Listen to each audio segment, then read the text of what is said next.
ಚಿಕ್ಕೋಡಿಯ ಹಿರಿಯ ನ್ಯಾಯವಾದಿ ಆರ್.ಎಂ. ಪೂಜಾರ್ ಅವರ ಅನಧಿಕೃತ ಬಂಧನವನ್ನು ಖಂಡಿಸಿದ ನ್ಯಾಯವಾದಿಗಳು ಕೆಲಕಾಲ ರಸ್ತೆ ತಡೆ ನಡೆಸಿ ಚಿಕ್ಕೋಡಿಯ ತಹಶೀಲ್ದಾರ್ ಕಚೇರಿಗೆ ಮನವಿ ಸಲ್ಲಿಸಿದ್ದಾರೆ. ಚಿಕ್ಕೋಡಿ ಪೊಲೀಸ್ ಠಾಣೆಯ ಪಿಎಸ್ಐ ಅವರು ನ್ಯಾಯವಾದಿ ಆರ್.ಎಂ. ಪೂಜಾರ್ ಅವರನ್ನು ಅನಧಿಕೃತವಾಗಿ ಬಂಧಿಸಿರುವುದನ್ನು ಖಂಡಿಸಿ ಕಲಾಪ ಬಹಿಷ್ಕರಿಸಿ ಬಸವ ಸರ್ಕಲ್ ಬಳಿ ಮಾನವ ಸರಪಳಿ ನಿರ್ಮಿಸಿ ಕೆಲಕಾಲ ರಸ್ತೆ ತಡೆ ನಡೆಸಿ ಉಪವಿಭಾಗಾಧಿಕಾರಿ ಕಚೇರಿಯ ಗ್ರೇಡ್ 2 ತಹಶೀಲ್ದಾರ್ ಪ್ರಮೀಳಾ ದೇಶಪಾಂಡೆ ಅವರಿಗೆ ಮನವಿ ಸಲ್ಲಿಸಿದರು. ತಹಶೀಲ್ದಾರ್ ಕಚೇರಿ ಹಾಗೂ ಪೊಲೀಸ್ ಠಾಣೆಯ ಅಧಿಕಾರಿಗಳು ನ್ಯಾಯವಾದಿ ಯಾವ ತಪ್ಪು ಮಾಡಿದ್ದಾರೆ ಎನ್ನುವುದನ್ನು ಬಿಟ್ಟುಕೊಡುತ್ತಿಲ್ಲ. ಎರಡೂ ಇಲಾಖೆಗಳ ಗೊಂದಲದ ನಡುವೆ ನ್ಯಾಯವಾದಿ 3 ದಿನಗಳ ಕಾಲ ಠಾಣೆಯಲ್ಲಿ ಕಾಲ ಕಳೆಯುವಂತಾಗಿದೆ. ಈ ಬಗ್ಗೆ ಪೊಲೀಸರು ಯಾವುದೇ ದಾಖಲೆಗಳನ್ನು ನೀಡಲು ಮುಂದೆ ಬರುತ್ತಿಲ್ಲ. ಇದರಿಂದ ಸಮಾಜದಲ್ಲಿ ನ್ಯಾಯ ಕಾಪಾಡುವವನಿಗೆ ನ್ಯಾಯ ಸಿಗದಂತಹ ಪರಿಸ್ಥಿತಿ ಎದುರಾಗಿದೆ ಎಂದು ತಹಶೀಲ್ದಾರ್ ಚಿದಂಬರ್ ಕುಲಕರ್ಣಿ ಮುಂದೆ ಆಕ್ರೋಶ ತೋಡಿಕೊಂಡರು.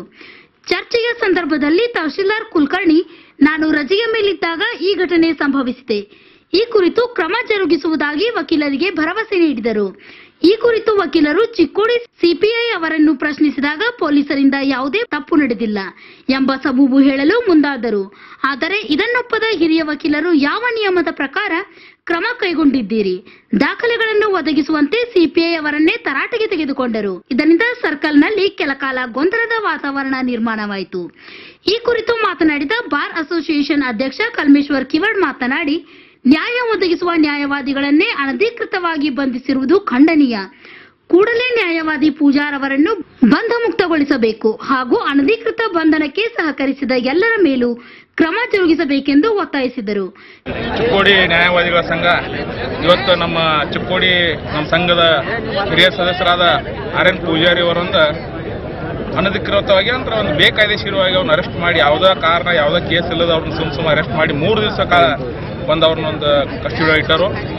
ನಾವೊಂದು ಪ್ರಜಾಪ್ರಭುತ್ವದಲ್ಲಿ ನಾವೊಂದು ಸಂವಿಧಾನ ಎತ್ತಿ ಹಿಡಿಯುವಂತ ನಾವು ಇವತ್ತು ನಮ್ಮ ವಕೀಲರಿಗನ ಸಂರಕ್ಷಣೆ ಇಲ್ಲದ್ರೆ ನಾವು ಜನಸಾಮಾನ್ಯರಿಗೆ ಯಾವ ರೀತಿ ನಾವು ಸಂರಕ್ಷಣೆ ಮಾಡಬೇಕು ಅನ್ನೋದು ನಮಗೊಂದು ಪ್ರಶ್ನೆ ಕಾಡ್ತಾ ಇದೆ. ಆ ಒಂದು ಪ್ರಶ್ನೆ ಕಾಡೋದಕ್ಕೆ ನಾವು ಎಲ್ಲರೂ ವಕೀಲರಾಗಿ ಒಗ್ಗಟ್ಟಾಗಿ ಇವ್ರನ್ನೇನು ಬೇಕಾಯ್ದೆಶೀರವಾಗಿ ಅವ್ರು ಅರೆಸ್ಟ್ ಮಾಡಿದರು ಅದನ್ನ ಕೂಡಲೇ ಬಿಡುಗಡೆ ಮಾಡಬೇಕು ಮತ್ತು ಅದಕ್ಕೆ ಕಾರಣೀಭೂತರಾದ ಪ್ರತಿಯೊಬ್ಬರ ಮೇಲೆ ಆಕ್ಷನ್ ತಗೋಬೇಕಂತ ಹೇಳಿ ನಾವು ಇವತ್ತು ಮನವಿ ಮಾಡ್ತಾ ಇದ್ದೀವಿ. ಹಿರಿಯ ನ್ಯಾಯವಾದಿ ಧನ್ಯಕುಮಾರ್ ಗುಂಡೆ ಮಾತನಾಡಿ, ಸರ್ಕಾರಿ ಅಧಿಕಾರಿಗಳಿಗೆ ನಿವೃತ್ತಿ ಆಗಲೇಬೇಕು, ಆಗ ಅವರು ಸಹ ಒಬ್ಬ ಸಾಮಾನ್ಯರಾಗುತ್ತಾರೆ ಎಂಬ ಎಚ್ಚರವಿರಬೇಕು. ಆದರೆ ವಕೀಲರಿಗೆ ನಿವೃತ್ತಿ ಇಲ್ಲ. ನ್ಯಾಯ ಒದಗಿಸುವ ತಮಗೆ ಈ ಪರಿಸ್ಥಿತಿ ಬಂದಾಗ ಪ್ರಶ್ನಿಸುವುದು ಯಾರನ್ನು ಎಂದು ಅವರು ಅಧಿಕಾರ ದುರ್ಬಳಕೆಯಾಗುತ್ತಿರುವುದು ಖಂಡನೀಯ ಎಂದರು. ನಮ್ಮ ಬಂಧುಗಳಾದ ಆರ್.ಎಂ. ಪೂಜಾರಿ ಅವರನ್ನು ತಹಶೀಲ್ದಾರ್ ಆಫೀಸರು 107 ಕೇಸ್ ಬಂದದ ಅಂತ ಏನೋ ಅವ್ರ ಮುಂದೆ ಹಜರ ಮಾಡಿದ ನಂತರ ರಿಮಾಂಡ್ ಮಾಡಿ ಕಸ್ಟಡಿಗೆ ಇಟ್ಟಾರೆ. ನಮಗೆ ಗೊತ್ತಿದ್ದ ಪ್ರಮಾಣ ಅವರು ಶುಕ್ರವಾರ, ಶನಿವಾರ, ರವಿವಾರ 3 ದಿವಸ ಒಳಗಡೆ ಅದಾರ. ಈಗ ತಹಶೀಲ್ದಾರ್ ಸಾಹೇಬರು ಕುಲಕರ್ಣಿ ಸಾಹೇಬ್ ಇದೇ ಬಂದಿದ್ರು ಇಲ್ಲಿ, ಅವ್ರು ಕೇಳಿದೀವಿ. ಶುಕ್ರವಾರ, ಶನಿವಾರ, ರವಿವಾರ ನಾನು ಚಾರ್ಜ್ ಆಗಿ ಇದ್ದಿದ್ದಿಲ್ಲ, ಇನ್ನೊಬ್ರು ಚಾರ್ಜ್ ಕೊಟ್ಟಿದ್ದೆ. ಆದರೆ ಶನಿವಾರ, ರವಿವಾರ 2 ದಿವಸ ಕಸ್ಟಡಿ ಆಗದ ಅನ್ನೋದು ನಮ್ಮ ಮುಂದೆ ಒಪ್ಕೊಂಡಾರು. ನಾನು ಅವ್ರಿಗೆ ಸ್ಪಷ್ಟವಾಗಿ ಕೇಳಿದೆ, ಯಾವ ಕಾಯ್ದೆಗಳನ್ನ ಒಳಗೆ ಹಾಕಿದ್ರಿ? ಅವ್ರು ಜುಡಿಷಿಯಲ್ ಕಸ್ಟಡಿ ತಗೊಂಡರು, ಪೊಲೀಸ್ ಕಸ್ಟಡಿ ತಗೊಂಡರು, ಅದನ್ನು ಹೇಳಿಕ್ತಾರಿಲ್ಲ. ಪ್ರತಿಯೊಬ್ಬರು ನ್ಯಾಯ ಸಿಗಬೇಕು ಅಂತ ಇದೊಂದು ದೃಷ್ಟಿಕೋನದಿಂದ ಇಲ್ಲಿ ನ್ಯಾಯ ರಕ್ಷಣೆ ಮಾಡೋ ಸಲುವಾಗಿ ನ್ಯಾಯಾಲಯ ಅದ. ಆ ನ್ಯಾಯ ರಕ್ಷಣೆ ಮಾಡಬೇಕಂತ ವಕೀಲರು ನಾವು ಕೆಲಸ ಮಾಡ್ತಿದ್ದೇವೆ. ಇದ್ರೊಳಗೆ ವಕೀಲರಿಗೆ ಇದು ಪರಿಸ್ಥಿತಿ ಬಂದ ನಂತರ ಜನಸಾಮಾನ್ಯ ಪರಿಸ್ಥಿತಿ ಏನಾಗಬಹುದು? ಇವತ್ತು ತಹಶೀಲ್ದಾರ್ ಇದ್ದಾರೆ, ನಾಳೆ ರಿಟೈರ್ ಆಗ್ಬೋದು, ಪೊಲೀಸ್ ಆಫೀಸರ್ ರಿಟೈರ್ ಆಗ್ಬೋದು. ಅವ್ರಿಗೂ ಏನು ನ್ಯಾಯದ ಪರಿವೇ ಇಲ್ಲ ಆಗಿತ್ತಂದ್ರೆ ಅವ್ರದ್ದು ಪರಿಸ್ಥಿತಿ ನಾಳೆ ಕೆಟ್ಟ ಹೋಗ್ತೈತಿ. ಅದಕ್ಕೆ ನಮ್ಮದು ಒಂದೇ ಇಂಟ್ರೆಸ್ಟ್ ಅದ, ಈ ವಕೀಲ ವೃತ್ತಿ ಮಾಡೋ ವ್ಯಕ್ತಿನ, ಒಬ್ಬ ಸೀನಿಯರ್ ಲಾಯರ್ನ ಯಾವುದೇ ಕಾಯ್ದೆ ಒಳಗೆ ಪ್ರೊವಿಷನ್ ಇಲ್ಲದಾಗ ಅವ್ರನ್ನು ರಿಮಾಂಡ್ ಯಾವ್ದೂ ಪೊಲೀಸರು ಕೇಳಿಲ್ಲ. ಆದರೂ ಪೊಲೀಸ್ ಕಸ್ಟಡಿ ತಗೊಂಡ್ಬಿಟ್ಟಾರ, ಅವ್ರು ತುರಂಗದಾಗ ಇಟ್ಟುಬಿಟ್ಟಾರ. ಅವ್ರು ಕೇಳಿ ನಾನು ಜುಡಿಷಿಯಲ್ ಕಸ್ಟಡಿ, ಪೊಲೀಸ್ ಕಸ್ಟಡಿ ಅದನ್ನು ಹೇಳಿಕ್ತಾರೆ ಇಲ್ಲ. ಅವರು ನಮ್ಮ ವಕೀಲರು ಭೇಟಿಯಾಗಲಿಕ್ಕೆ ಹೋದ್ರೆ ಭೇಟಿ ಆಗ್ಲೂ ಕೊಡ್ಲಿಲ್ಲ. ಈ ಪರಿಸ್ಥಿತಿ ಒಳಗೆ ತಹಶೀಲ್ದಾರ್ ಒಪ್ಕೊಂಡ್ರು ಒಳಗಿಟ್ಟೆ ತಪ್ಪಾಗೈತೆ ಅಂತ. ಈಗ ನಾವು ಒಳಗಿಟ್ಟವ್ರು ಯಾರು ಅಂತ ಕೇಳಿದ್ರೆ ಒಬ್ಬ ಕಾಂಬಳೆ ಅಂತ ಹೇಳಿದ್ರು. ಯಾವ ಕಾಂಬಳೆ ಅಂತ ಇನ್ಚಾರ್ಜ್ ಅದಾರಂತ. ನಾನು ಏನು ಅಡ್ಡಿ ಇಲ್ಲರಪ್ಪ, ಆ ಕಾಂಬಳೆ ಅವ್ರಿಗೆ ಏನು ಆಕ್ಷನ್ ತಗೋತೀರಿ ಅಂತ ಅದ್ರ ಉತ್ತರ ಕೊಡ್ಲಿಕ್ಕೆ ತಯಾರಿ ಅವರು. ಅದಕ್ಕೆ ನಮ್ಮದು ಇವತ್ತೊಂದು ರಿಕ್ವೆಸ್ಟ್ ಹೇಳಿದ್ವಿ ನಾವು, ಇವೇನಿಲ್ಲ ಆರ್ಡರ್ ಶೀಟ್ ಏನು ಎಂಟೈರ್ ಫೈಲ್ ಮೇಂಟೈನ್ ಮಾಡಿರಲಿಲ್ಲ, ಅದು ಡೇ ಟು ಡೇ ಮೇಂಟೈನ್ ಆಗಬೇಕಾಗತ್ತೆ.